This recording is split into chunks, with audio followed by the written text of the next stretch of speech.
Nagising ang isang lalaki at nakakita ng pulang batik sa puting kumot. Walang laman ang kanyang mga bulsa. Sumasakit ang kanyang likod at binti, at nahihilo. Dekada 80 na, nakataya ang karangalan ng isang babae. Kaya tahimik siyang umuwi nang hindi gumagawa ng eksena. Pagkalipas ng isang buwan, sumulpat ang babae sa kanyang pintuan.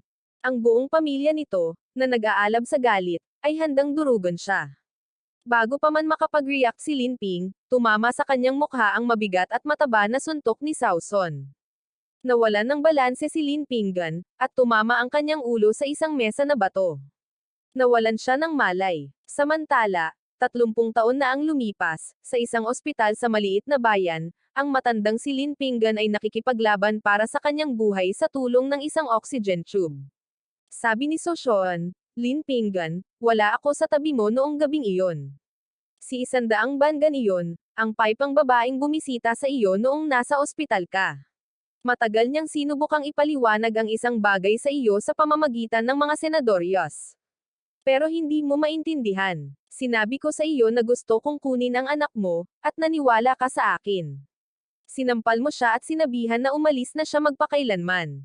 Namatay ang kambal mong anak na babae dahil sa kakulangan ng pera, at tumalon siya sa ilog at nagpakamatay. Hinanap siya ng kanyang ina. Ngunit ibinenta siya ng lola ng aking pamilya sa isang desyerto na nayon sa kabundukan, kung saan siya binugbog hanggang mamatay. Hindi ko na kayang magpanggap pa. Ginugol ko ang buong buhay ko sa pagbuo ng isang malaking imperyo para sa 2 batang walang utang na loob na ito. Naisip ni Lin Ping, si Sao Gundin ay may kambal na anak na babae, at wala akong ideya. Sana ay natuto ako ng sign language. Bakit umiikot ang ulo ko? Sabi ni Sozang, Alin, kung hindi ka patay, bumangon ka ngayon din. 100 pamilya ang nangangailangan ng mga sagot ngayon. Naisip ni Lin Pinggan, Sozan Soshan, bakit siya mukhang bata pa? Hindi ba ako patay? Bumalik ba ako mula sa paglalakbay sa oras? Sabi ni Lin Ping, Sash, sino ang ama ng batang ilehitimo na ito na sinusubukan mong patayin ako? Sabi ni Seven, anong kalokohan ang pinagsasabi mo? Kailangan mong itanggi ito. Babasagin ko ang mukha mo ngayon. Samantala, aatake na naman sana si Sauson. Ngunit sa pagkakataong ito, ibang tao na si Lin Pingam. Sa isang suntok lang, natamba niya si Sauson sa lupa. Samantala, dumating ang ina ni Lin Pingam. Nang marinig niyang nagpalipas ng gabi ang kanyang anak kasama ang anak na babae ng pamilya, agad siyang napaluhod. Sabi ng kanyang ina, papakasalan namin ang manugang ng pamilyang Sao. Magpapakasal kami. Pakisabi po ang inyong mga kondisyon. Sabi ng ina ni Sao Shalan, hindi madaling pakasalan ang aking anak, lalo na't isinasaalang-alang ang kalagayang pinansyal ng inyong pamilya. Sapat na ang dote na 300 yuan, kasama ang 3 relo at isang radyo. Sabi ng ina ni Lin Pingam, sobra na yan. Ang ibang pamilya ay nagbabayad lamang ng 100 yuan. Humihingi ka ng 300. Yan, kasama ang mga gamit sa bahay, ay lampas sa aming makakaya. Sumagot si Sao Shiwan, wala kang pera, pero nang ahas kang makipagtalik sa aking kapatid. Nay, tawagan mo ang pulis. Magsampa ka ng kasong panggagahasa laban sa kanya. Nagtanong si Lin Pinggan, Sok Siwan, may patunay ka ba na kasama mo ako noong gabing iyon? Sabi ni So Shayen, oo naman. Kahit anong mangyari, paano mo hindi makikilala ang babaeng kasama mo noong gabing iyon? Sabi ng ina ni Lin Pinggan, tumahimik ka, isasama kita ngayon din. Nagsimulang umalis ang mag-ina. Nang makita sila, lalong nataranta si So Shayen. Lumalaki ng lumalaki ang kanyang tiyan, at kung hindi siya mag-aasawa sa lalong madaling panahon, huli na ang lahat. Hindi pumunta doon si Subangan. Tiyak na nakakulong siya sa kung saan. Si Subangan ay pinsan ni Subangan. Mag-isa lang ang mag-ina sa kanilang tahanan, at patuloy silang inaapi ng pamilya ni So Shayen. Sa pag-iisip tungkol dito, humakbang ng mahahabang hakbang si Lin Pinggan at mabilis na tumakbo patungo sa bahay ng pamilyang So. Ang lalaking ito ay muling ipinanganak noong dekada 80. Pagkamulat pa lang niya ng kanyang mga mata, hinarap siya ng isang buntis na gustong pakasalan siya ng sapilitan, at hinihingi ang malaking dote na 300 yuan at mga gamit sa bahay. Kung tatanggi siya, isusumbong siya ng babae sa pulisya at ipapakulong. Sa kanyang nakaraang buhay, Tinanggap ni Lin Ping ang lahat ng walang pag-unawa dahil sa labis na kalasinggan niya ng gabing iyon kaya hindi na niya maalala ang mukha ng dalaga. Kaya pinakasalan niya si Zhao Shaven. Ngunit sa edad na 60, pagkatapos ng isang kakilakilabot na aksidente, isiniwalat ni Zhao Shaven, na nasa kama sa ospital, ang katotohanan sa kanya. Ang babaeng nakasama niya sa gabi ay si Zhao Bangin, ang pipeng pinsan ni Zhao Shaven, at ang bata sa sinapupunan ni Zhao Shaven ay sa iba. Binigyan siya ni Zhao Bangin ng kambal na anak na babae. Ngunit, nang walang kakilala at nahaharap sa matinding kahirapan, nang malaman ang katotohanan, tumalon siya sa ilog kasama ang mga batang babae at nagpakamatay. Nasaksihan mismo ni Lin Pinggan kung paano tinanggal ng anak na pinalaki niya ang kanyang oxygen tube. Ngunit nang muling imulat ang kanyang mga mata, siya ay nadala pabalik sa araw na pinilit siya ni Xiao Shanwan na magpakasal. Nangako si Lin Pinggan na sa pagkakataong ito ay paprotektahan niya ang 100 banggan. Matapos ibunyag ang balak ni Xiao Shanwan, dumiretso si Lin Pinggan sa tahanan ng 100 pamilya kasama ang kanyang ina. Sinasabi sa kanya ng kanyang puso na nasa panganib sina Banggan at ang kanyang ina. Kakapasok pa lamang ng mag-ina sa looban nang lumabas ang kanyang pinsan na si Ling Jinggo at ang matandang si Zhao Namoro, umiiyak. Tinanong ni matandang Zhao, Ling Pangan, anong ginagawa mo rito? Hindi pumunta si Xiao Shan sa bahay mo para sunduin ka. Nagtanong si Lin Pinggan, bakit ako sa sunduan ni Shuyan? Sinuyod ni Lin Pinggan ang patio. 4 na malalaking silid na putik. Nakasara ang silid sa silangan. Sa kanluran ay isang kulungan ng baboy at isang kulungan ng manok. Dumiretso si Lin Pinggan sa silid sa silangan. Sabi ni Lin Pinggan, noong huling pumunta ako para pag-usapan ang kasal, may nakalimutan ako. Kailangan ko itong hanapin. Hinaranggan ni matandang Zhao ang kanyang daan, inihampas ang kanyang tungkod sa lupa. Sabi ni matandang Zhao, 1 buwan na ang nakalipas. Sa tingin mo ba ay naroon pa rin siya, o nandito ka para magnakaw? Anong uri ng kayamanan ang nakatago sa silid ng aking magtotroso? Bigla, isang mabigat na tunog ang nagmula sa loob ng nakakandadong silid. Lumagpas si Lin Ping kay matandang Zhao at lumapit sa pinto. Nagtanong si Lin Pinggan, may tao ba sa loob? Sabi ni Ling Jinggayo, tumigil ka na sa paggawa ng eksena, walang tao sa loob. Hindi pinansin ni Ling Pinggan ang kanyang pinsan. Kumuha siya ng palamalapit at inabot ang kandado. Pumasok si Ling Jinggo para pigilan siya. Sabi ni Ling Jinggo, tawid ka muna sa akin. Sabi ni Ling Ping, Ling Jinggo, alam na alam mo kung anong klaseng tao ako. Hindi kita iaangat dahil lang pinsan kita. Umalis ka sa daan. Sabi ni matandang Zhao, hayaan mo si Jinggo. Kung maglalakas loob siya, mawawalan siya ng buhay. Walang pakialam si Ling Nanping. Kumuha siya ng pala at inihagis ito ng buong lakas. Sumigaw at umatras si Ling Jinggo. Nasira ang kandado kasabay ng malakas na ingay. Sinipa ni Ling Nanpinggan ang pinto. Natamba siya sa loob nang makita niya ito. Ang ina ni Bangan, si Tang San, ay halos patay na, nakagapos ng mga lubod. May mga mantsa ng dugo sa sahig. Nakahandusay si Bangan sa lupa, umaagos ang mga luha sa kanyang mukha. Nakagapos ang kanyang mga kamay at paa, at may tela na nakabaon sa kanyang bibig. Sabi ni Lin Pinggan, Bangan, patawarin mo ako. Nahuli ako. Inay, bilisan mo at kunin ang kariton ng baka. Kailangang dalhin si Tang San sa ospital. Tumakbo palabas ng patio ang ina ni Lin Pinggan. Kumuha si Lingan Pinggan ng kutsilyo at pinutol ang mga lubod. Samantala, galit na galit si Lola Zhao, at sumugod kay Ling Jinggayo at binatikos ito. Sabi ni Lola Zhao, wala kang silbi. Tumawag ka agad ng kalihim ng nayon. Nagmamadaling lumabas si Ling Jinggayo. Tumayo si Lola Zhao sa harap ng pinto para pigilan si Lin Pingyan sa pag-alis. Sabi ni Lola Zhao, ito ay usapin ng pamilya Zhao. Anong karapatan mong makialam? Sabi ni Lin Pinggan, kung may mangyari sa kanila, ang buong pamilya Zhao ay makukulong. Hinawakan ni Bangan ang kamay ni Lin Pingyan at paulit-ulit na umiling. Mahigpit na hinawakan ni Lin Pingyan ang kamay nito. Sabi ni Lin Pinggan, huwag kang mag-alala, ilalabas ko kayong dalawa rito. Ngunit sumugod si Lola Zhao kay Zhao Bangan at sinampal ito ng malakas. Sabi ni Lola Zhao, umalis ka rito, ikaw na kawawang pipi. Nang makita ito, si Lin. Naubusan ng pasensya si Ping. Sinampal niya ng malakas ang matandang babae gamit ang kanyang likurang kamay kaya't natamba ito sa lupa. Sakto, dumating si Ling Jingo kasama si Kalihim Saguso at ilang malalakas na lalaki. Sinimulan ni Lola Sao na hampasin ang kanyang mga kamay sa lupa, umiiyak at sumisigaw. Sabi ni Lola Sao, Kalihim, tingnan mo dali. May pinatay si Pinggan. Tanong ni Kalihim Sangso, anong nangyayari dito? Sabi ni Lin Pinggan, Kalihim, ang babaeng gusto kong pakasalan ay ito, pero pinipilit ako ng pamilya Sao na pakasalan si Sao Ziwan, at binugbog pa nila si Tang San hanggang sa mamatay. Sabi ni Lola Sao, nagsisinungaling siya. Nakasama niya si Ziwan noong gabing iyon at buntis ito sa anak niya. Sabi ni Lin Pinggan, hindi akin ang anak sa labas sa sinapupunan ni Sao Ziwan. Bangan, kasama mo ako noong gabing iyon, di ba? Nahihirapan si Sabangan na sumenyas, natatakot na walang makakaintindi. Paulit-ulit siyang tumanggo at sinabing oo.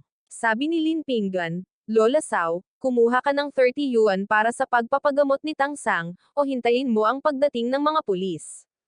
Kahit gaano pa ka-drama queen si Lola Sao, hindi niya kayang makipagtalo kay Kalihim Songziso.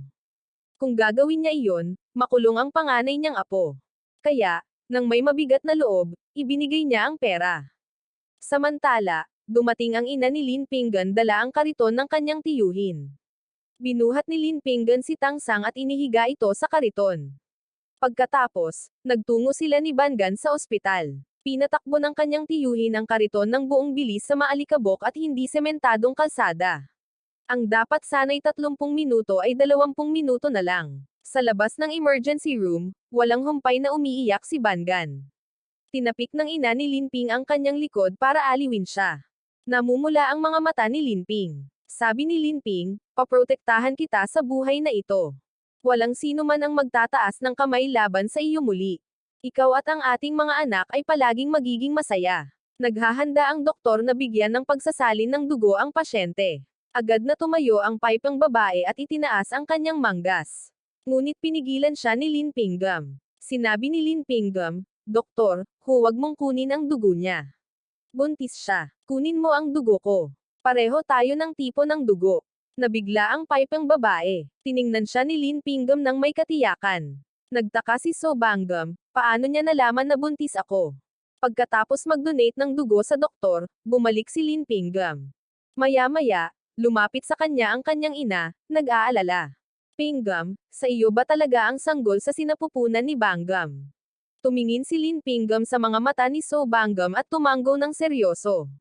Sabi ni Lin Pinggan, nabuntis ko siya bago pa man kami ikasal. Huwag kang mag-alala, papakasalan kita pagka-uwi ko. Si Lin Pinggan ay isang lalaking bumalik mula sa bingit ng kamatayan. Sa kanyang nakaraang buhay, nilinlang siya ng masasamang tao at nawala si Sao Bangnam, na nagbigay sa kanya ng kanyang buhay. Biniyayaan siya ng kambal na anak na babae. Ngayong binigyan siya ng tadhana ng pangalawang pagkakataon, gusto niyang mabuhay ng lubusan. Kaya alam niyang buntis si Sao Bangnam. Medyo nalito si Sao Bangnam. Masaya at malungkot ang mukha nito. Nagsimula siyang magkumpas gamit ang kamay sa kanyang bibig. Matagal siyang tinitigan ni Lin Pingan, ngunit wala siyang maintindihan. Hula lang ang kaya niyang gawin.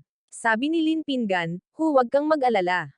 Hindi mahalaga sa akin na hindi ka makapagsalita. Pagkatapos ng ating kasal, ang iyong ina ay mananatili sa atin. Hindi ko na siya hahayaang magdusa sa tahanan ng pamilyang Sao. Agad na tumulo ang mga luha sa mga mata ni Sao Bangnam. Kalbo siya, at walang ordinaryong lalaki ang gustong magpakasal sa kanya. At si Lin Pingan ay isang promising na estudyante. Sabi ni Lim Pengam, huwag kang umiyak. Mula ngayon, walang maglalakas loob na mang-istorbo sa iyo. Ang ating mga anak ay kakain ng busog at hindi kailanman lalamigan. Hindi sila kailanman magugutom. Hinawakan ni Subangan ang kanyang patag na tiyan at paulit-ulit na tumanggo, na nagsasabing, oo. Sabi ni Lin Pingnam, Nay, mula ngayon, siya na ang manugang mo. Sumuko ang ina ni Lin Pingnam at tumanggo. Labis siyang nalungkot na ang kanyang anak ay ikakasal sa isang pipi. Ngunit ang kanyang anak ang nagkamali sa simula pa lang. Samantala, dumating din ang ilang taga-nayon. Bumukas ang pinto ng operating room, at lumabas ang doktor. Sabi ng doktor, ang pasyente ay may 10th tahi sa ulo at nasa linan ng dugo. Malayo na siya sa panganib sa ngayon, ngunit kailangan siyang bantayan. Una, bayaran mo ang bayarin. Mga 20 yuan ito. Sabi ng ina ni Lin Pingnan, salamat sa Diyos, nabayaran na ng pamilya Sao ang 30 yuan. Pumunta si Lin Pingnan at binayaran ang buong 22 yuan na bayarin. Mayroon pa siyang 8 yuan na natitira. Kinakalkula niya sa kanyang isip na sapat na ito para sa susunod na mga araw. Pagkatapos ay kumuha siya ng isa pang 30 yuan at ibinigay ito sa doktor.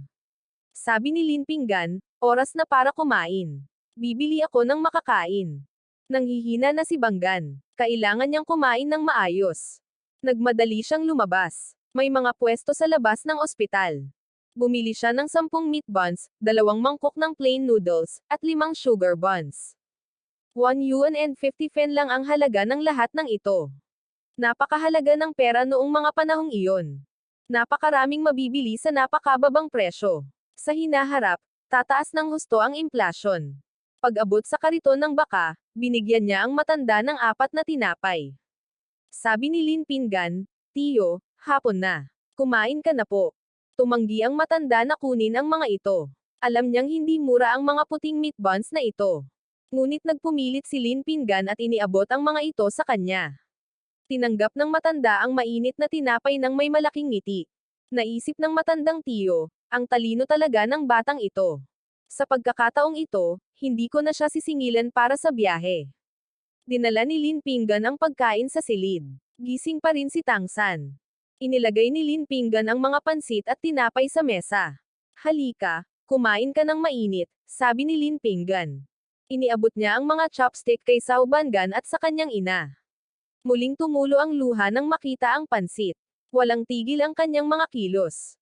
Bagamat hindi naintindihan ni Lin Pinggan ang kanyang mga kilos, naiintindihan niya ang kahulugan sa likod ng mga ito. Sabi ni Lin Pinggan, wala akong gaanong pera, pero kailangan mo ng lakas para maalagaan ang iyong ina. Kung hindi ka kakain ng maayos, paano ka makakakain? Sige, kumain ka, Tang San. Kailangan ding kumain ang sanggol sa iyong sinapupunan. Nang marinig ang pangalan ng sanggol, pinulot ni Sao Bangan ang mga chopstick. Naisip ni Sao Bangan, anak ko, kakain ako. Sa unang pagkakataon sa buhay ko, may nagtrato sa akin ng ganito kaganda. Kumain silang tatlo, ngunit hindi pa rin namamalayan ng pasyenteng nasa kama.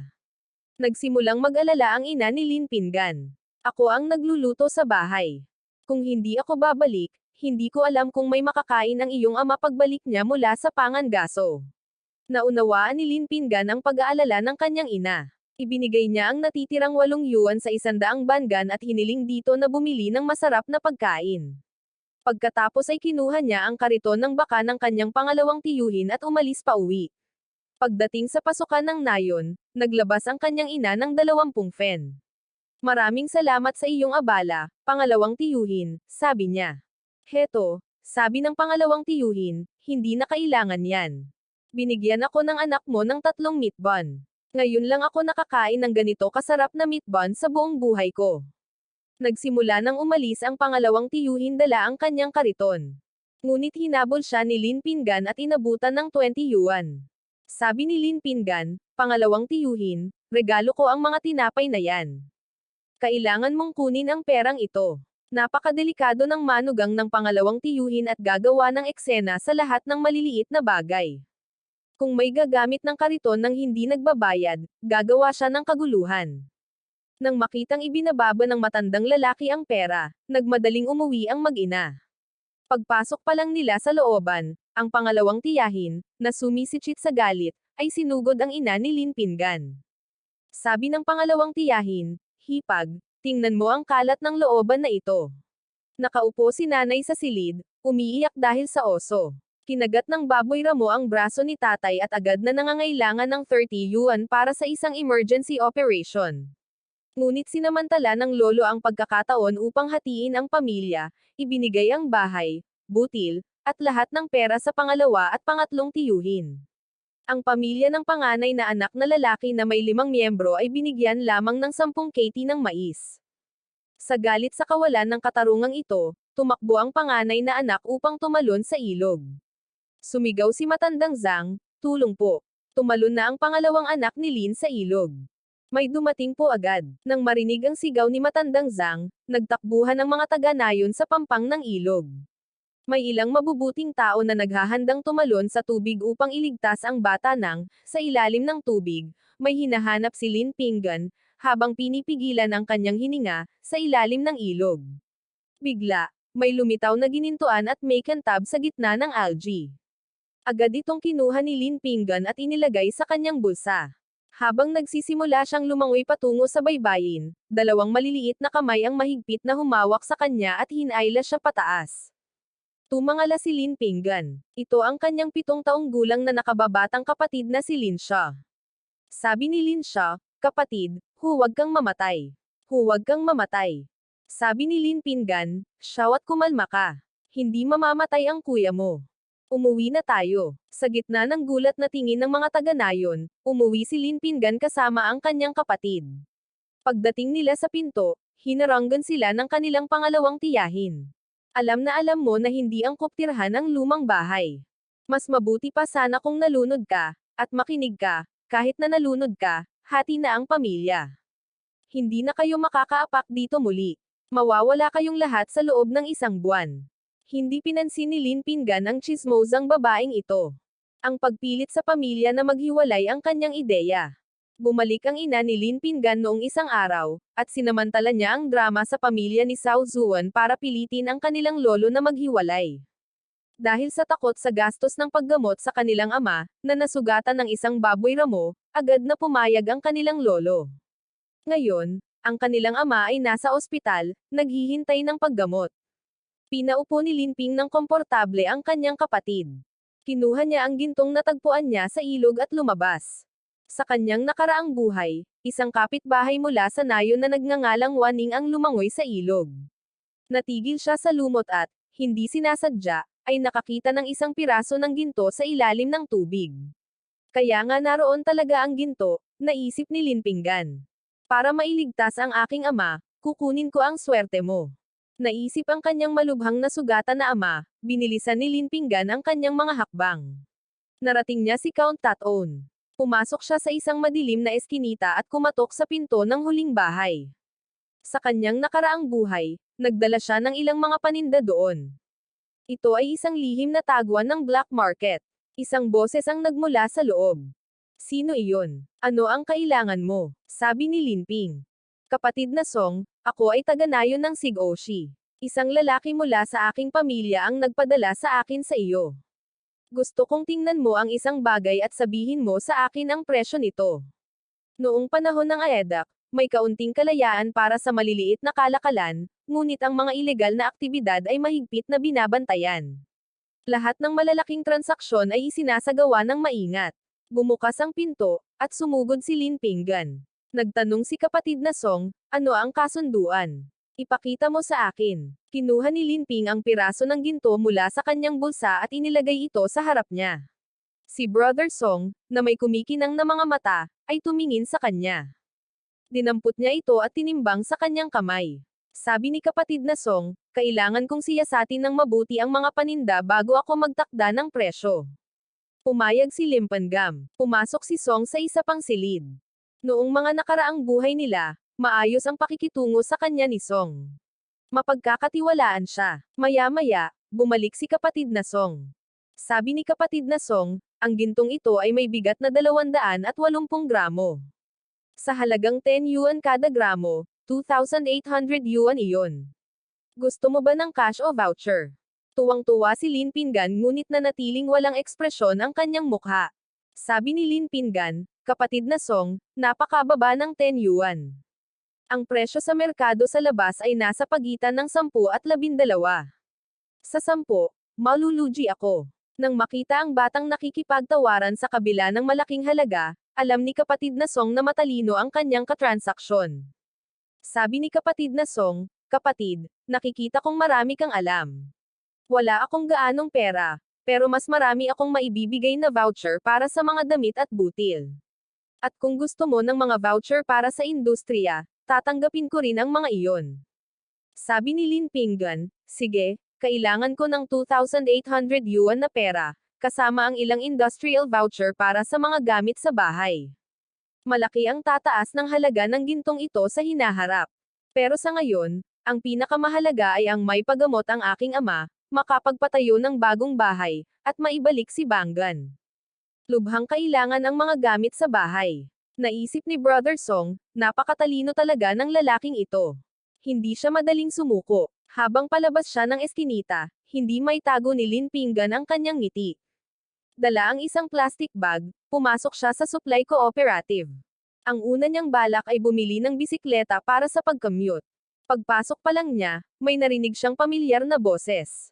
Seven, sabi niya, minsan lang mangyari ang kasal sa buhay, Sanbin. Hindi mo man lang ako mabibili ng kahit isang pares ng sapatos. Nagsalita siya sa iritadong tono, na may kaawa-awang ekspresyon. Tiningnan ni Linpin ang lalaking nakatayo sa tabi niya. Ganito rin ang ugali ni Sao Zuan noong nakaraan. Kapag hindi niya nakuha ang gusto niya, kikilos siya na parang sinaktan siya ng buong mundo. Hindi na bago kay Sao Zuan. Sa kanyang nakaraang buhay, buntis siya sa anak ng iba at siya ang pumilit kay Lin Pingam na magpakasal, na humantong sa masakit na pagkamatay ni Sao Bangan. Mabuti na lang at pagkatapos niyang ipanganak muli, nabunyag niya ang ahas na ito. Naisip ni Lin Pinggan, kahapon lang ay iginiit niya akong pakasalan, at ngayon ay nakahanap pa siya ng bagong sisi para matustusan ang kanyang mga gastusin. Bakit parang pamilyar sa akin ang lalaking ito? Hindi ba't malayong pinsan siya ni Sao Zuan?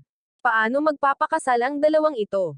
Samantala, hinahaplos ni Sunbin ang kamay ni Sao Zuan, sinusubukang hikayatin siya. Sabi ni Sunbin, Xuan, ang pamilya mo ay humihingi ng malaking dot, at wala na akong masyadong natitira. Ang mga sapatos na ito ay nagkakahalaga ng 5 yuan. Hindi ka ba maaaring pumili ng mas mura? Sabi ni Zuan, hindi. Gusto ko ang mga ito. Kailangan mong bilhin ito para sa akin. Buntis ako sa anak mo, at wala kang pakialam. Naisip ni Linpin, sa pakikinig sa kanila, tila alam na ni Sun ang lahat tungkol sa pagbubuntis niya. Pero gusto pa rin niya itong pakasalan.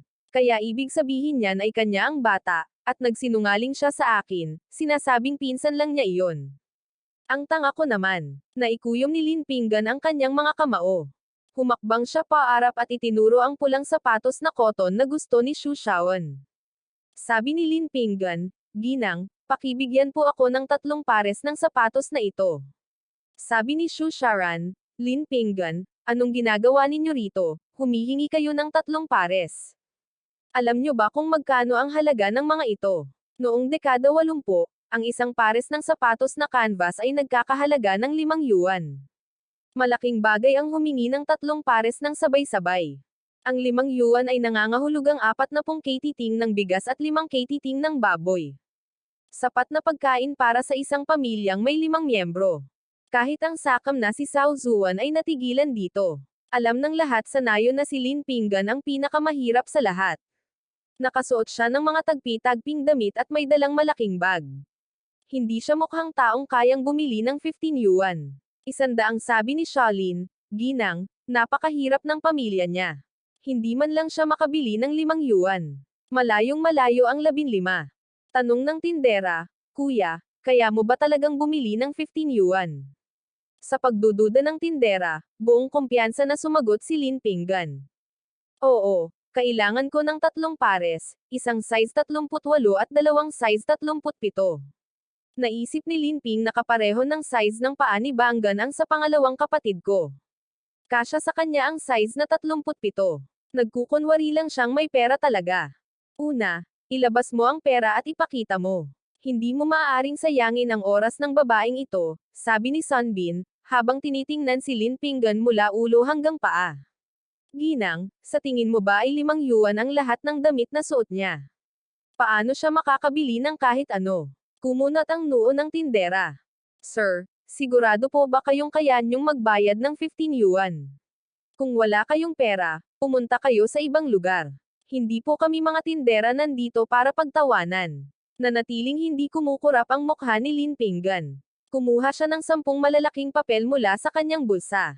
Ginang, sa tingin ninyo ba ay sulit ang 3 pares ng sapatos? Tanong ni Lin Pinggan, Ginang, sa tingin ninyo ba ay kaya niyong bumili ng 3 pares ng sapatos? Sapat na ba ang perang ito para sa iyo? Sagot ng tindera, oo naman. Iimpake ko na agad para sa iyo, tanong ni Soshan, saan ka nakakuha ng ganito kalaking pera?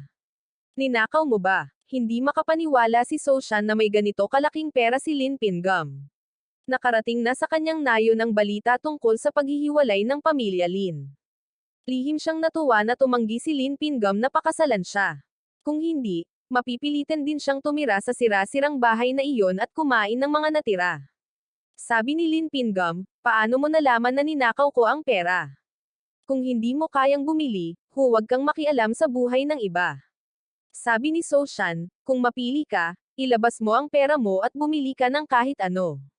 Namula si Soshan sa galit kaya't may mga kislap na lumalabas sa kanyang mga mata.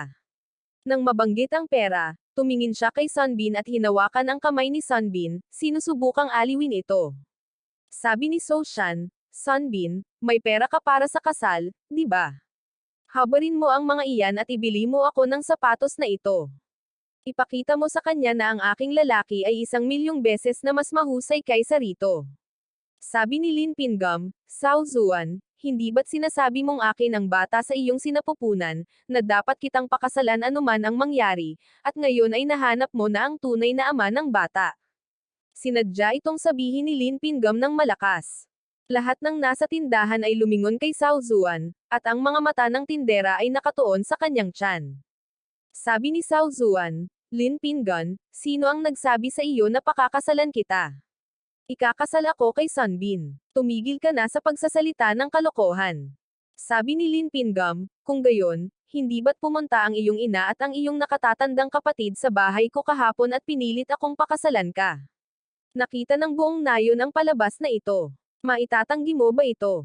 Sabi ni Sunbin, ikaw si Lin Pingam. Sino ka sa tingin mo? Malapit na siyang maging asawa ko. Gusto mo siyang ilayo sa akin. Alisin mo sa isip mo ang kaisipang iyan. Sabi ni Lin Pingam, hindi ako interesado sa babaeng walang kulay na ito. Isang buntis na naroon lamang para linlanggan ako. Hindi ako kailanman magpapakasal sa ganoong babae. Sunbin, alam ko ang tumatakbo sa isip mo. Gusto mo bang bumalik sa lungsod, tama ba? Kung may magreklamo tungkol sa iyo, sa tingin ko ay mahihirapan kang bumalik. Sabi ni Sunbin, hindi, magkakaroon lang ako ng maliit na kasal kasama si Sean. Kapag bumalik ako sa lungsod at ipinakilala ko siya sa mga magulang ko, magkakaroon kami ng malaking kasal. Hindi nito maaapektuhan ang pagbabalik ko sa lungsod. Sabi ni Lin Ping, talaga, So Ziwen, hindi ka ba natatakot na kung babalik siya sa lungsod, hindi na siya babalik, at pagkatapos ay kailangan mong palakihin ang batang ito ng mag-isa kasama ang malaking puno mo? Nakakaawa iyon. Naisip ni Lin Pingam, kung tama ang pagkakatanda ko, sa nakaraang buhay, si Sunbin ay may anak na lalaki na 1 taon ang mas bata kaysa sa anak ni Sowan. Sinasabi ng mga tao na nang bumalik siya sa lungsod, inayos ng kanyang mga magulang ang kanyang kasal sa ibang lugar. Kalaunan, namatay ang babae. Kung hahayaan siyang bumalik ni Soshon, tiyak na pagtataksilan siya nito. Sabi ni Soshon, inggit ka lang. Naiinggit dahil mas maganda sa iyo ang Sunbin ko. Ang kanyang ama ay direktor ng isang pabrika ng tela. Kapag bumalik tayo, mamumuhay ako na parang isang reyna, at mabubulok ka sa nayong ito, kakain ng tinapay na mais. Sabi ni Lin Pingam, kamahalan, sa palagay ko ay mabubulok ka sa nayong ito, na mag-isang nagpapalaki ng anak. Naisip ni Lin Pingam, hindi ko hahayaang umalis ang 2 kin na ito ng ganoon kadali. Hayaan mo muna silang magpakasal, saka darating ang kanilang pagkakataon. Iniisip ang kanyang ama at ang na-hospital na si Bangan, bumalik si Lin Pingam sa totoong bagay. Sabi ni Lin Pingam, Ginang, pakibigyan po ako ng 2 lata ng ml, 1 kilo ng brown sugar, 2 pakete ng white rabbit caramel, at 1 bisikleta na may tatak na John Yu. Sigaw ni Soshon, 1 bisikleta. Mayroon kang voucher para sa bisikleta, at nang ahas kang bilhin ito. Napakaraming bagay ang binili ni Lin Ping, na hindi maliit na halaga. At ang 1 bisikletang John Yu ay nagkakahalaga ng mahigit 160 yuan. Walang pag-aalinlangan, kinuha ni Lin Pingam ang makapal na tambak ng mga papel na ibinigay sa kanya ni Brother San. Kinuha niya ang 1 voucher para sa bisikleta mula rito. Sabi ni Lin Pingam, Ginang, maaari po ba ninyong ibigay sa akin ang bisikleta ngayon din? Natigilan ang tindera, si Sun, sa voucher. Natagalan siya bago niya naayos ang sarili. Sabi ng tindera, opo, dadalhin ko po ito agad. Paglabas ni Lin Pinggan, ang kanyang bagong bisikleta ay puno ng mga paninda.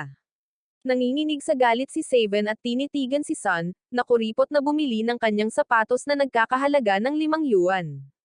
Ang kanyang puso ay puno ng kapaitan. Samantala, masayang dumating si Lin Pinggan sa ospital.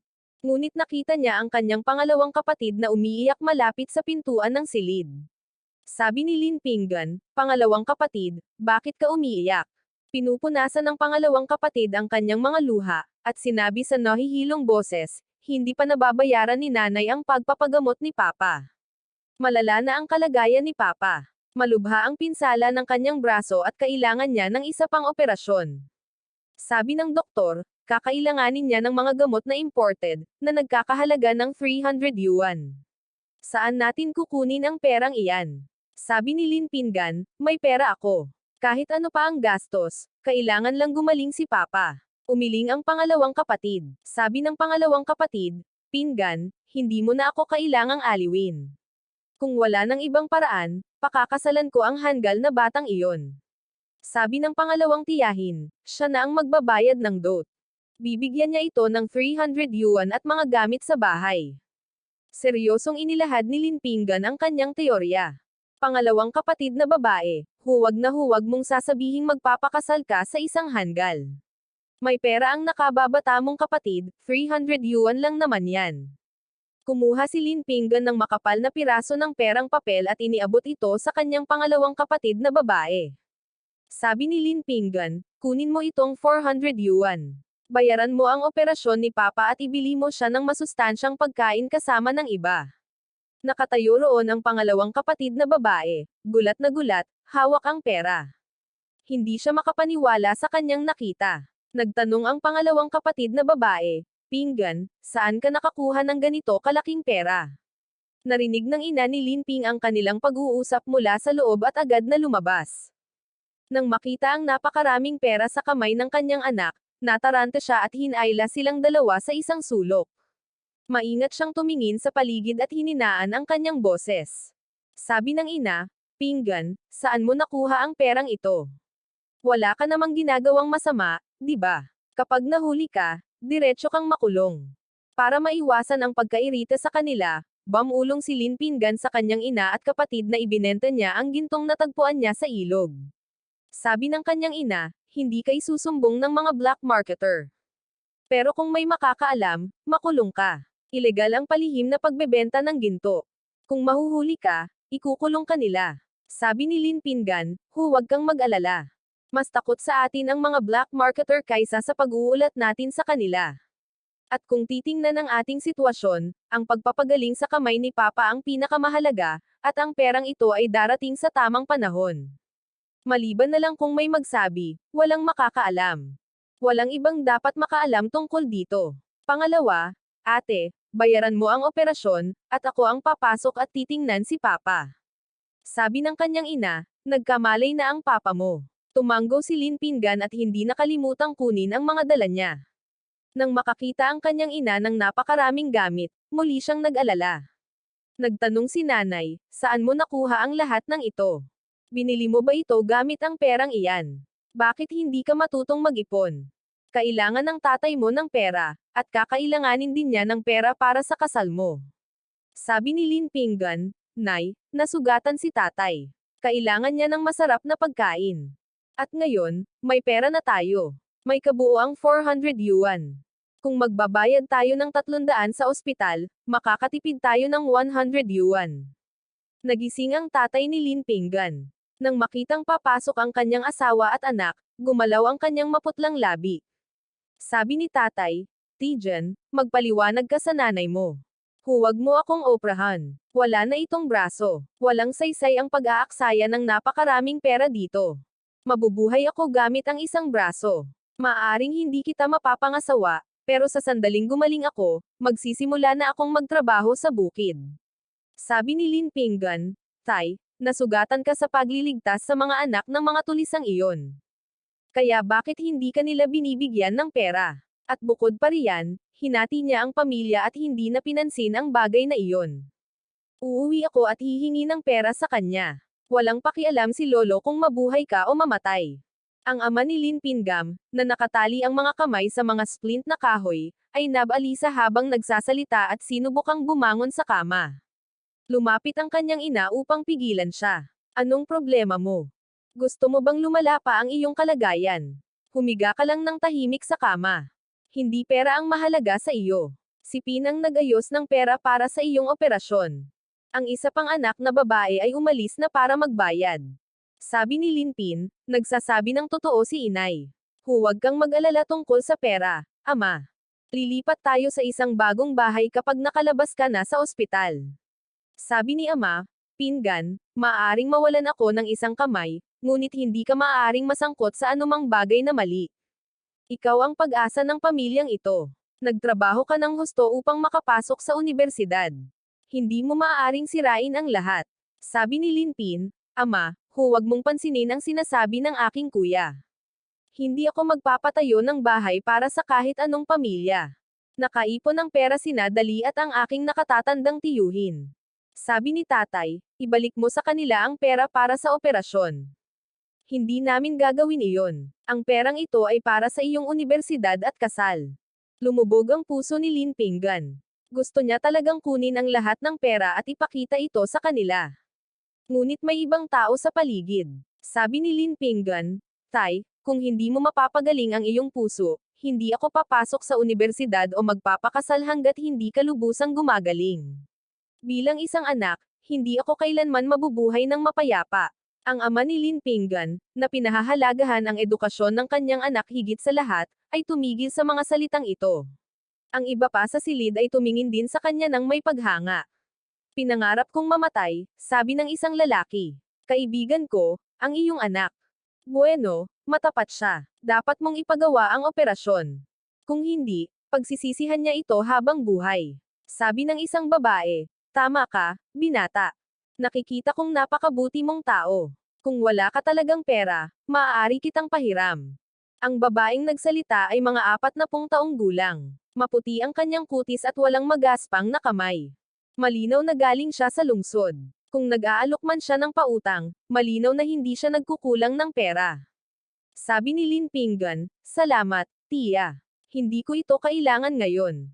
Ngumiti ang asawa ng babae mula sa headboard. Huwag kang matakot, anak. Ang pangalan ko ay Fame Xiangjin. Ako ang direktor ng Kanti Garment Factory. Nabalitaan ng asawa ko na hiniwalay ka sa pamilya at pinilit na pumasok sa lumang bahay nang walang kahit isang sentimo.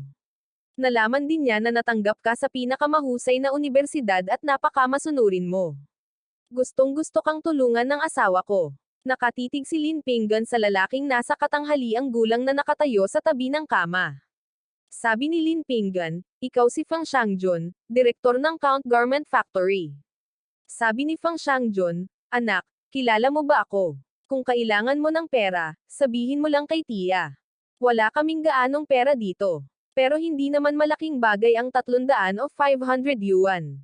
Sabi ni Lin Pinggan, Tiyo Fang, hindi ka ba nakatanggap ng order mula sa kabisera ng probinsya kung saan ang kliyente ay nag-alok na gamitin ang sarili nilang tela at binayaran ang kalahati ng halaga ng maaga? Pumirma ka na ba sa kontrata? Sabi ni Firm Shujing, katatapos ko lang makipagnegosasyon sa kumpanya ng kabisera kahapon. Dapat ay pipirmahan ko na ang kontrata ngayong hapon. Paano mo nalaman ang lahat ng ito, anak?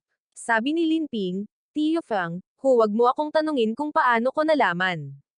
Pumirma ka na ba sa kontrata? Medyo hindi mapakali ang boses ni Lin Pinggan.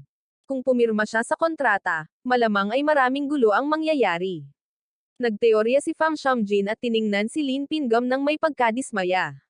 Naramdaman ng kanyang asawa ang pagkalito ng kanyang asawa, kaya't pumagitna siya upang pagaanan ang sitwasyon.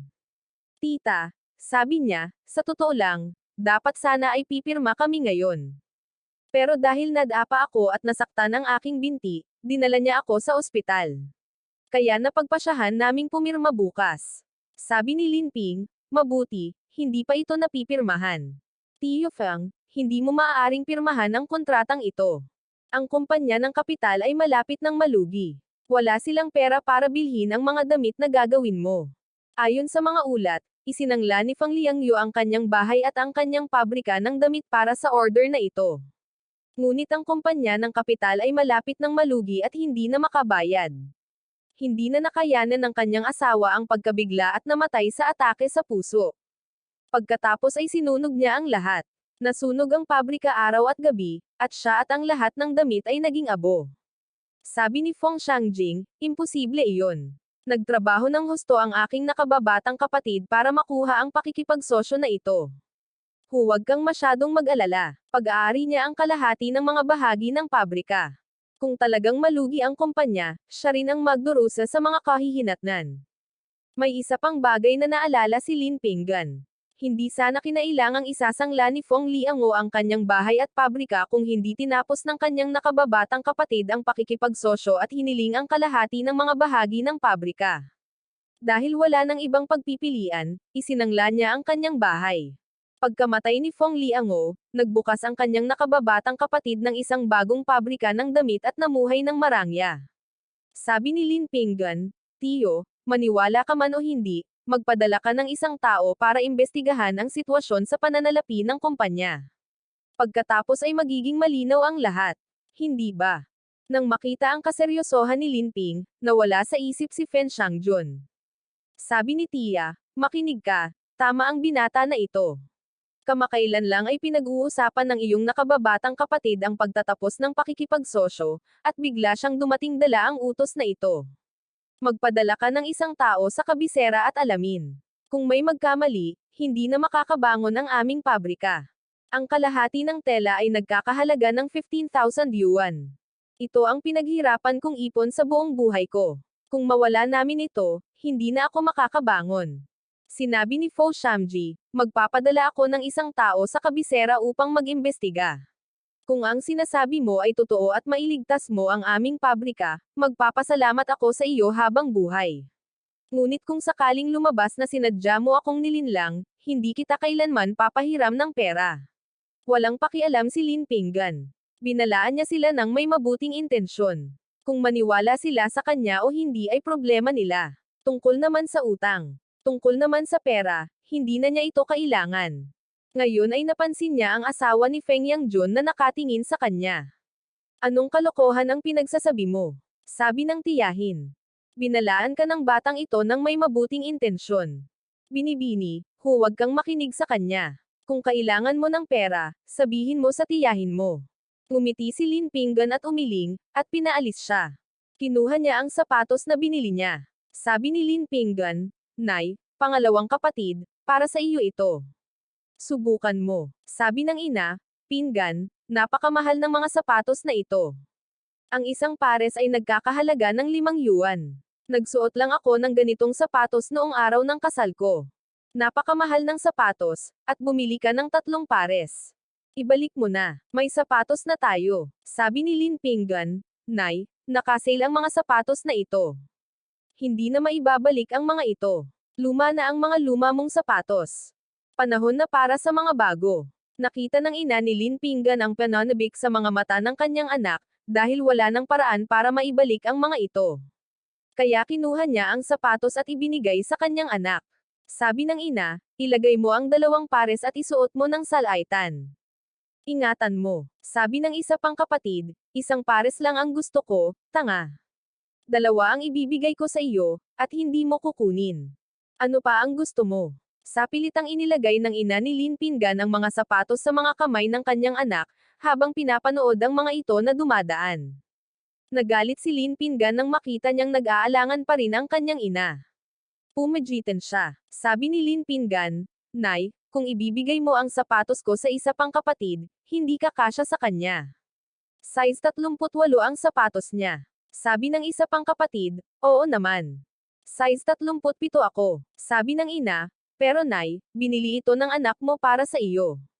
Ito ang paraan niya ng pagpapahayag ng kanyang pagmamahal.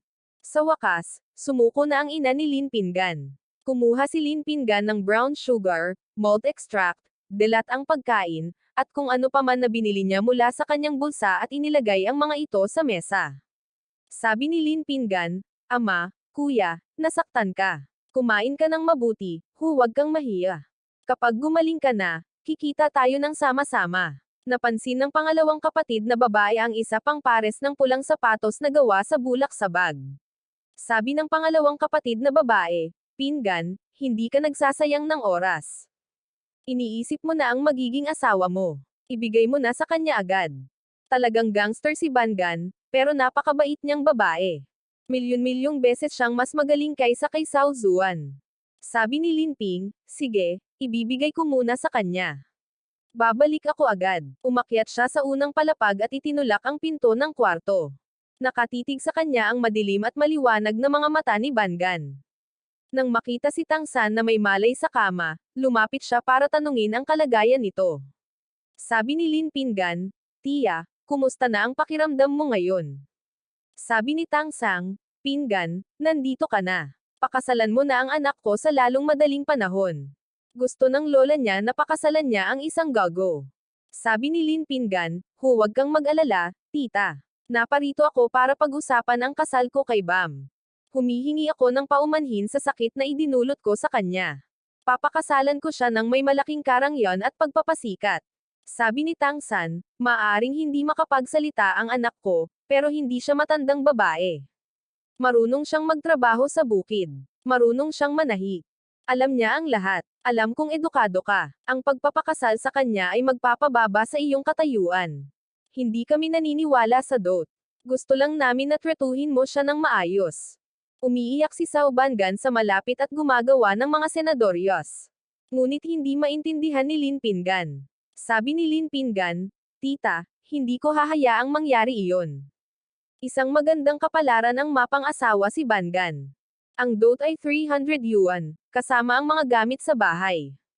Ang makukuha ni Bangan ay walang mas mababa kaysa sa makukuha ng iba. Sabi ni Tang San, hindi ba't humingi tayo ng ganito kalaking dot? Kahit ibigay mo pa sa amin ang lahat ng ito, hindi na siya madadala ni Bangan. Makukuha na ng dot niya ang lahat. Paano ka mabubuhay pagkatapos niyan? Sabi ni Lin Pingan, Tia, huwag kang mag-alala. Ibibigay ko sa iyo ang dot na iyan, hindi ang sa pamilya. Ano ang kinalaman nila rito? Kapag ikinasal na tayo, sasama ka sa amin at titira. Matagal nang pumanaw ang asawa mo. Aalagaan ka namin mula ngayon. Sabi ni Tang San, Pingan, malinis ang iyong mga intensyon, ngunit alam kong nahihirapan din ang iyong pamilya. Mas mabuti kung hindi ako magiging pabigat sa iyo. Isa akong nag-iisang matandang babae. Maaari akong tumira kahit saan basta't masaya kayong dalawa. Wala na akong ibang kailangan. Nauunawaan ni Lin Pingan ang mga alalahanin ni Tang Sam. Sabi ni Lin Pingan, Tia, tapos na ang pamilya natin kay Lolo. Kapag naitayo na natin ang ating bagong bahay, magkakaroon ng sapat na espasyo. Maaari kayong pumili ng silid na gusto ninyo. Tita, may pera ako. Magdadala ako ng 300 yuan at lahat ng gamit sa bahay. Pagkalabas ko ng ospital, pupunta ako para hingin ang kamay niya para pakasalan siya. Sabi ni Tang San, hindi mo kailangang magdala ng ganito karami. Ang presensya mo lang ay sapat na. Kung ganito karami ang dala mo, hindi mo na mababawi lahat. Tanga ka. Habang paalis siya, kumuha si Lin Pingan ng brown sugar at dilat ang pagkain mula sa kanyang bulsa at sinimulang ilagay ang mga ito sa mesa. Dahil sa takot na baka hilingin sa kanya ni Tang San na bawiin ang lahat, dali-dali siyang umalis. Tumakbo si Sao Bangan para magpaalam. Pagbukas niya ng pinto, nakatayo roon si Lin Pingan, may hawak na isang pares ng pulang sapatos. Sabi ni Lin Pingan, Bangan, para sa iyo ang mga sapatos na ito. Tingnan mo kung kasya sa iyo. Gusto sanang tumanggi ni Sao Bangan, ngunit sinabi ni Lin Pingan na nasa selda ang mga ito at hindi na maibabalik. Namumula ang mukha ni Sao Bangan, kinuha ang sapatos. Kumuha si Lin Pengyan ng 10 malalaking papeles mula sa kanyang bulsa at inilagay sa kanyang kamay. Sabi ni Lin Pengyan, pupunta ako bukas. Huwag kang magkulang ng kahit ano. May pera ako. Ayaw itong kunin ni Bangan. Hinawakan ni Lin Pengyan ang kamay niya. Sabi ni Lin Pengyan, itago mo itong perang ito para sa anumang emergency. Para ito sa kaligtasan mo. Kung hindi mo ito kukunin, magagalit ako. Nataranta siya at umiling. Naisip ni Linpin, napakabait talaga ng magiging asawa ko. Bumaba ng hagdan at nadaanan ang katabing kwarto. Kinalma ni Linpin niya ang sarili at pumasok sa loob. Sabi ni Linpin, Nay, malapit na maggabi. Matutuloy ako kina tatay at sa kuya ko mamayang gabi. Umuwi na kayo ng isa mo pang kapatid na babae. Sabi ni nanay, umuwi na kayo ng isa mo pang kapatid na babae. Ako na lang. Ganito ang kalagayan ng tatay mo. Hindi ako makakapayag. Uuwi na ang isa mo pang kapatid na babae at inaalagaan niya ng mabuti ang nakababata mong kapatid. Sabi ng isa pa niyang kapatid na babae, Nay, huwag kang mag-alala. Pinggan, umuwi na tayo agad. Sinimulan ng pangalawang ate na hilahin si Lin Pinggan papunta sa pinto. Pagkalabas, may dala si Lin Pinggan na bagong may-kantab na bisikleta.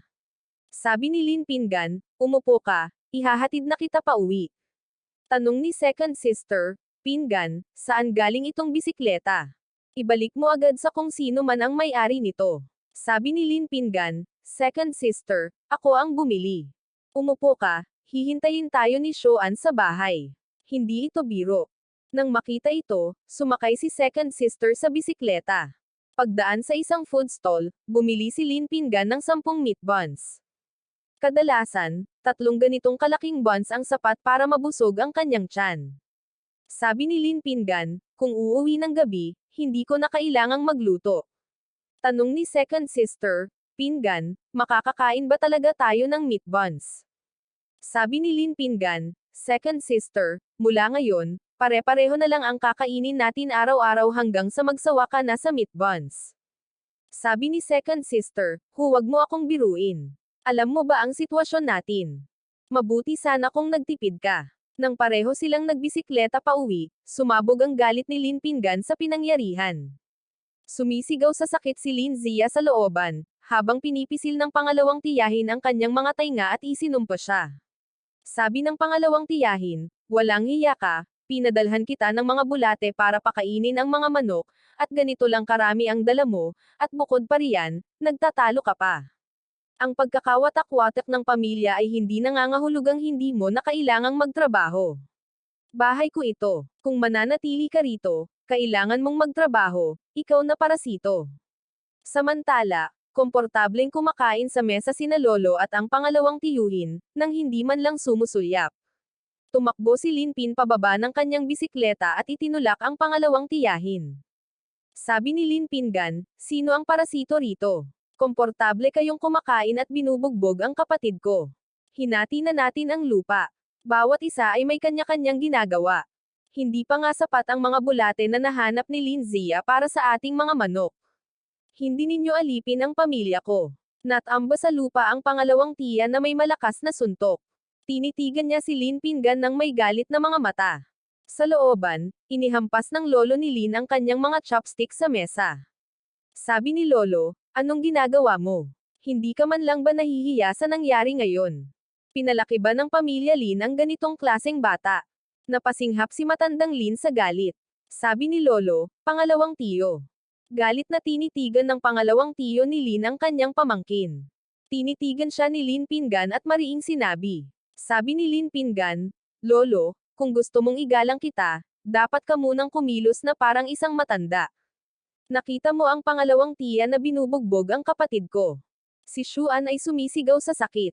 Nasaan ang mga matatanda noong panahong iyon? At ngayon, kapag sinusubukan kong makialam, ako naman ang binabatikos mo. Nang marinig ang mga salitang iyon mula sa kanyang sariling apo, dumiretso si matandang Lin sa isang kagamitang bakal na nakahiga sa isang sulok. Akmang babatukan na niya si Lin Pinggan. Nakita ito ni Lin Pinggan na paparating at inihampas ang sandata sa ere. Sabi ni Lin Pinggan, Lolo, noong hinati mo ang pamilya, naisip mo ba kahit minsan ang buhay at kamatayan natin? Nasa ospital ang tatay at kapatid ko. Nag-abalang dalawin mo ba sila kahit minsan? Anak mo rin ang tatay ko. Paano ka naging walang puso? At ngayon gusto mong ilabas ang galit mo sa akin. Nararapat ka pa ba nito? Sigaw ni lolo sa kanya, bastos ka. Paano mo nagawang magsalita sa lolo mo ng ganyan? Itinutok niya ang bakal na sandata sa sarili niya. Hinayla niya ito, pero hindi ito natinag sa mga kamay ni Lin Pinggan. Lalong nag-alab ang galit ng matanda. Sabi ni Lolo, Yung, bakit ka nakatayo dyan na parang estatwa? Nakikita mong inaatake ang tatay mo at ang asawa mo, tapos nakatayo ka lang dyan. Halika at tulungan mo akong turuan ng leksyon ang spoiled brat na ito. Tumayo si Lin Yong at sinuntok si Lin Pingam. Agad na sinangga ni Lin Pingam si matandang Lin. Tumama ang suntok ni Yong sa katawan ni matandang Lin. Lumingon ang matanda sa sakit at sumigaw. Sabi ni Lolo, Lin, sino ang binabatukan mo? Siya ba o ako? Tanga ka. Nasasaktan ako. Sabi ni Lin Yong, Tay, ayaw ko talagang hampasin ka. Hindi ko alam na makikialam ka. Ayos ka lang ba? Sabi ni Lolo, hindi pa ba sapat ang tao sa ospital? Mukhang hindi ka papatay. Hulihin mo siya. Kung hindi ko siya tuturuan ng leksyon ngayon, hindi ako si Lin. Puro kalokohan, parurusahan kita ngayon sa paraang hindi ibinigay sa iyo ng mga magulang mo. Nakakatakot ang ngiti ni Lin Ping. Sa kanyang nakaraang buhay, noong nangangalakal siya sa buong bansa, madalas siyang binubuli ng mga tao. Kaya natuto siya ng ilang mga pamamaraan sa pakikipaglaban. Naiwasan niya ang isang suntok na nakatutok sa kanyang mukha at nagbigay ng isang malakas na sipa sa kanyang pangalawang tiyuhin. Hindi na nakabawi si Lin Yong at natamba ng patihaya. Gaji, sabi niya, paano mo nagawang saktan ang iyong pangalawang tiyuhin? Tumayo si Lin Yong at sinugod si Lin Pinggan. Gumanti si Lin Pinggan, itinulak siya sa lupa gamit lamang ang ilang suntok at sipa. Sabi ni Lin Pinggan, pangalawang tiyuhin, ang ating mga pamilya ay nahahati na. Ikaw ang nakialam sa ating trabaho. Kung mangyayari itong muli, puputulan ko ang lahat ng ugnayan sa iyo magpakailanman. Dahil dito, umalis si Lin Pinggan kasama ang kanyang pangalawang kapatid na babae at si Shaan. Iniwan ng matandang si Lin at ang kanyang anak doon, ang kanilang mga mukha ay namumula dahil sa pambubugbog, bumalik ang pangalawang kapatid na babae sa kanyang silid at kinuha ang mga tinapay na dala niya. Showon, siguradong gutom ka na. Heto, kumain ka ng tinapay, sabi ng pangalawang kapatid na babae. Ang bango naman nitong tinapay, at puno ito ng karne. Mabilis na naghanap si Lin Pinggan ng mainit na tubig ngunit napansin niyang nawawala ang thermos. Sa mahinang boses, inamin niya ang kanyang pagkakamali. Kuya, kasalanan ko. Hindi na dapat ako lumabas. Nawala ko ang thermos. Sabi ni Lin Pinggan, ayos lang kung mawala ito. Bibili tayo ng bago. May pera ako. Kainin mo na ang tinapay mo ng mapayapa. Sabi ng pangalawang kapatid na babae, siguro gawa ito ng isa pang tiyahin. Siya siguro ang kumuha nito. Pupuntahan ko siya at tatanungin. Sabi ni Lin Pinggan, kahit pumunta ka, naitago na niya ito ngayon. Magdadala ako ng bago bukas. Natapos na silang tatlo sa kanilang pagkain. Pagkatapos ay naglagay si Lin Pinggan ng isang plastic bag sa mesa. Nagtanong ang pangalawang kapatid na babae, Pinggan, bakit may pagkain ng baboy sa supot na ito? Sabi ni Lin Pinan, kahit anong mangyari, huwag kang maingay. Takpan mo ang iyong bibig. Walang dapat marinig na kahit isang tunog. Tumanggo silang dalawa ng may buong kumpiyansa. Tinanggal ni Lin Pin ang pakain sa itaas, at sa ilalim, lumitaw ang isang tumpok ng malalaking perang papel. Sabi ng pangalawang kapatid na babae, Kuya, sa dami ng perang ito, makakabili tayo ng napakaraming tinapay, at magagamot din natin ang sakit ni Papa. Sandali silang natuwa, ngunit bumalik ang pag-aalala. Sabi ng pangalawang kapatid na babae, tama ka. Saan natin itatago ang napakaraming pera? Tiyak na darating ang mangkukulam na pangalawang tiyahin na iyon para halughugin ang ating mga gamit. Sabi ni Lin Pindan, bukas ay pupunta ako kay Kalihim Sang. Hihingi ako ng tulong sa kanya para itayo ang bahay. Bibigyan ko siya ng 500 rupees. Idedeposito ko ang natitirang 1,500 rupees sa bangko bukas. Sabi ng pangalawang kapatid na babae, sige, gagawin namin iyan. Kung hindi mo sasabihin sa amin ang tungkol sa plastic bag na ito, walang makakahula na may pera sa loob. Mapagmahal na tiningnan ni Liman Pingam si Sean. Sabi ni Lin Pingam, Sean, bukas ay dadalan ka ng kuya mo ng school bag at kape. Papasok ka rin sa paaralan. Sabi ni Sean, talaga, pangalawang kapatid, papasok na ako sa paaralan. Maaga kinabukasan, pumunta si Lin kay Kalihim Sein ng nayon ng Pindan. Nasa bahay si Kalihim Sein. Nang makita siya, pinapasok niya ito. Sabi ni Kalihim Sein, Pindan, kumusta ang iyong ama? Sabi ni Liman Pingam, mas mabuti na siya. Mas mabuti na. Sabi ni Kalihim Sen, ngayon ay naparito ako para humingi ng pabor sa iyo. Sabi ni Kalihim Sen, hindi mo na kailangang sabihin pa. Alam na ni Kalihim Sen ang lahat. Kunin mo itong 50 yuan. Gamitin mo ito para sa pagpapagamot ng iyong ama. Talagang masama ang pagtrato sa iyo ng iyong lolo. Pero kailangan pang gamutin ang kalagayan ng iyong ama. Kakausapin ko ang mga taga-nayon at hihilingin ko sa lahat na mag-ambag ng kaunti. Nakapasok ka na sa pinakamahusay na universidad. Napakaganda ng iyong kinabukasan. Sabi ni Lin Pinggan, Kalihim Song, hindi ako naparito para manghiram ng pera. Nabayaran na ang mga gastusin sa operasyon ng aking ama. Isang napakabait na tao sa ospital ang nagpahiram sa amin ng pera. Ibinalik ni Lin Pinggan ang pera sa Kalihim. Sabi ni Kalihim Song, sana ay wala siyang hiniling na kapalit sa iyo. Sabi ni Lin Pinggan, hindi ba't siya ang direktor ng pabrika ng damit? Nakita niya lang ang aming kalagayan at gusto niyang tumulong. Pinahiram niya ako ng 1,000 yuan. Mayroon pa kaming 500 na natitira. Sabi ng aking ama at ina ay hindi na matitirhan ang lumang bahay at gusto nilang tumulong ka sa pagpapatayo ng bago. Tulungan mo kaming makahanap ng mga manggagawa para sa amin. Sabi ni Kalihim Song, naiintindihan ko. Hindi ko kilala ang direktor ng pabrika ng damit. Isa siyang mabuting tao mula sa aming komunidad. Itago mo itong 500 yuan. Ipagtatayo kita ng bahay, at magiging kahanga-hanga ito. Tumawa si Kalihim Song, kinuha ang pera, at nangakong tutulong. Umuwi si Lin Pinggan. Sabi ni Lin Pinggan, pagkatapos nating kumain, pupunta ako sa nayon at maghahanap ng trabaho. Sabi ng pangalawang kapatid na babae, napunta lang ako sa ospital. Kumusta sila? Kahit na ang dami mong pera, Pinggan, maraming gastusin.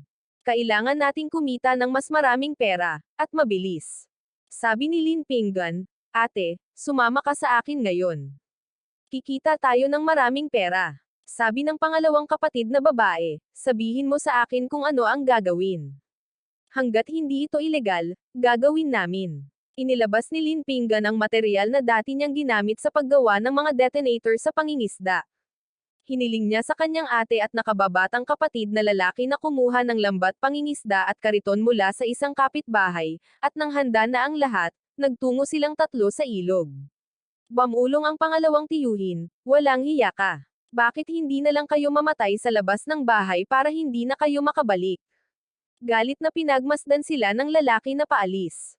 Nang lumingon siya, nakita niya ang isang makintab na bagong bisikleta sa isang sulok. Nagningning ang kanyang mga mata.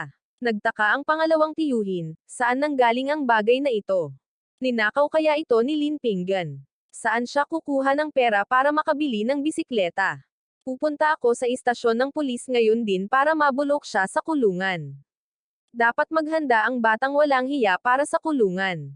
Galit na tinitigan ng tiyuhin ni Lin ang kandado ng bisikleta. Malalaki ang kanyang hakbang patungo kay Count Taton para iulat ito sa istasyon ng pulis. Samantala, ang tatlong magkakapatid, na walang pagod na nagtatrabaho sa pampang ng ilog, ay walang ideya kung ano ang nangyayari sa bahay. Masaya silang nanghuhuli at nangongolekta ng isda. Pinuno nila ang lahat ng 4 na lambat hanggang sa labi at umuwi. Napuno ng kagalakan ang kanilang mga puso. Bigla, sa pasukan ng nayon, pinigilan sila ni Matandang Wang. Pinggan, sabi niya, nananakaw mo ba ang bisikleta ng iba? Bilisan mo, hinihintay ka na ng mga pulis sa bahay mo. Tanong ni Lin Pinggan, anong nangyari, Lola? Bakit pumunta ang mga pulis sa bahay namin? Sagot ni Matandang Wang, pumunta ang pangalawang tiyuhin mo sa istasyon ng pulisya ng lungsod para iulat na nagnakaw si Pinggan ng bisikleta at itinago ito sa bakuran. Naghihintay ang mga pulis sa bahay para arestuhin ka. Bilisan mo, napakasamang tao ng pangalawang tiyuhin mo. Gusto niya talagang makulong si Pinggan. Sabi ni Lin Pinggan, salamat sa pagsasabi sa amin. Lola, hindi ninakaw ang bisikletang ito. Ako ang bumili. Ipapaliwanag ko ang lahat sa mga pulis. Kinuha ni Lin Pinggan ang kariton at nagpatuloy sa paglalakad. Nang makita ni Matandang Wang ang kanyang buong kumpiyansa, medyo nakaramdam siya ng kapanatagan at naglakad din siya patungo sa kanilang bahay. Pagpasok pa lang nila sa bakuran, galit na lumabas ang pangalawang tiyahin at hinawakan ng mahigpit ang kamay ni Lin Pinggan. Sabi ng pangalawang tiyahin, Inspector Ginoo, ito na nga. Ninakaw niya ang bisikleta at dinala niya rito. Wala kaming kinalaman dito. Sabi ni Lin Pinggan, Inspector Ginoo, hindi ko binili o ninakaw ang bisikletang ito. Sabi ng pangalawang tiyahin, ikaw ang bumili. Sino ang niloloko mo? May pera ka. Hindi mo man lang mabayaran ang mga gastusin sa ospital ng tatay at kapatid mo. Pero may pera ka naman para bumili ng bisikleta. Inspector Ginoo, hulihin mo siya at ikulong. Sabi ni Lin Pinggan, pangalawang tiyahin, nasugatan ang tatay ko dahil sa anak mo. Wala kang binayaran kahit isang sentimo. Hinikayat mo si Lolo na ihiwalay kami sa pamilya, at ngayon gusto mo akong arestuhin ng inspector na ito. Ano ang gusto mo? May hinala ang pangalawang tiyahin na masama. Pero naroon ang mga pulis. Nanakaw man o hindi ang bisikleta, dapat aminin ng batang ito. Sabi ng inspector, kung sasabihin mong hindi nanakaw ang bisikletang ito, nasaan ang resibo nito? Sabi ni Lin Ping, nasa akin ang resibo. Binili ko ito sa tindahan kahapon. Dumukot si Lin Pinggan sa bulsa niya. Naalala niyang itinago niya ang resibo doon. Pero naghanap siya ng mabuti. Ilang yuan lang ang nakita niya. Hinanap din niya ang iba pa niyang bulsa. Wala ring laman doon. Sabi ni Lin Pinggan, pasensya na, Inspector, baka nahulog ito noong may kinuha akong iba, pero binili ko talaga itong bisikleta. Sabi ni Lin siya, Inspector Tio, hindi nagsisinungaling ang kuya ko. Hindi ninakaw ang bisikleta. Hindi ninakaw ng pangalawa kong kapatid. Sabi ng inspector, sa wakas. Sabi mo hindi ito ninakaw. Pero wala kang ang resibo. Kung walang resibo, ninakaw ito. At nakikipagtalo ka pa. Dalhin mo na. Sabi ng isa pang kapatid na babae, hindi mo maaaring ilayo si Pinggan. May pera kami. Pinigilan ni Lin Pinggan ang kanyang kapatid. Sabi ni Lin Pinggan, alam kong hindi kami hahayaang mamuhay ng mapayapa ng aking pangalawang tiyahin. Nasa ospital ang aking ama at nakatatandang kapatid na lalaki. Kahit isang estranghero ay naawa sa amin at pinahiram kami ng pera. At ang mga taong ito, na sarili naming kadugo, ay gustong ipadala ako sa bilangguan. Hindi niya maipaliwanag ang resibo ng pagbebenta ng ginto. Noong mga panahong iyon, hindi mabibili o maibibenta ang ginto. Kung nabanggit niya ito, malamang ay naaresto na siya. Nawala ang cooperative voucher. Sabi ni Lin Pinggan, pero nakita ako ni Sao Zuan at Sun Bin mula sa kalapit na nayon na bumili ng bisikleta. Maaari nila akong bigyan ng sertipiko. Tinitigan ng inspector si Lin Pinggan, sinusubukang alamin kung nagsasabi siya ng totoo. Dahil alam niyang may mga saksi, pumayag siyang dalhin ito sa kalapit na nayon. Sa mismong sandaling iyon, nagkaroon ng maraming kaguluhan sa looban ni Sao Shaven. Ito ang araw na dapat sana ay darating si Sun Bin dala ang regalo sa pakikipagtipan. Nabahala ang ama ni Sao Soan na si Sao Lao nang makita ang mga pulis na dumarating na nakauniporme at tumakbo upang salubungin sila. Namutla ang kanyang mukha. Nagtanong si Sao Lao, Inspector, mayroon ba sa pamilya ko na gumawa ng mali kaya kayong lahat ay pumunta rito? Sabi ng inspector, huwag kayong mag-alala. Pumunta kami para salubungin sina Sao Shaven at Sun Bin. Gusto naming malaman kung nakita nila si Lin Pinggan na bumibili ng bisikleta sa kooperatiba kahapon. Sabi ni Sao Shaven, Inspector, totoo iyon. Nasa kooperatiba kami at nakita namin si Lin Pinggan na bumibili ng bisikleta. Ano ang kinalaman namin dito? Sabi ni Sanam, oo, ano ang kinalaman namin dito? Sabi ng isa pang tiyahin, wala siyang voucher para sa bisikletang binili niya. Imposible iyon. Saan siya kukuha ng ganito kalaking pera? Ang isang bisikleta ay nagkakahalaga ng mahigit 160 yuan. Paano siya magkakaroon ng ganito kalaking pera? Pareho kayong nagsisinungaling. Alam kong gusto ninyong pakasalan si Lin Pinggan, at hindi kayo maaaring magsinungaling ng ganito para protektahan siya. Nang marinig ang tungkol sa kasal nila ni Lin Pinggan, mas lalo siyang kinabahan. Sabi ni Sao Shan, sino ang nagsabing gusto ko siyang pakasalan? Ikakasal ako kay Sun Bin, kaya tigilan mo na ang pag-akusa sa akin ng walang katotohanan. Hindi inaasahan ng inspector na masasangkot siya sa napakaraming bagay na may kinalaman sa pamilya. Ngunit nakuha na niya ang impormasyong kailangan niya. Kaya't pumagitan siya upang tapusin ang pagtatalo. Sabi ng inspector, tama na. Malinaw na ang bagay na ito. Hindi ninakaw ng linbangan ang bisikleta. Walang krimen. Kung wala nang iba pa, umalis na tayo. Nang makitang umalis ang mga pulis, nataranta ang pangalawang tiyahin. Sabi ng pangalawang tiyahin, Inspector, sa tingin ko ay ninakaw din ang pera ni Linpin. Gusto ko siyang akusahan ng pagnanakaw. Sakto naman, dumating ang kalihim ng nayon, si San, na basang-basa ng pawis.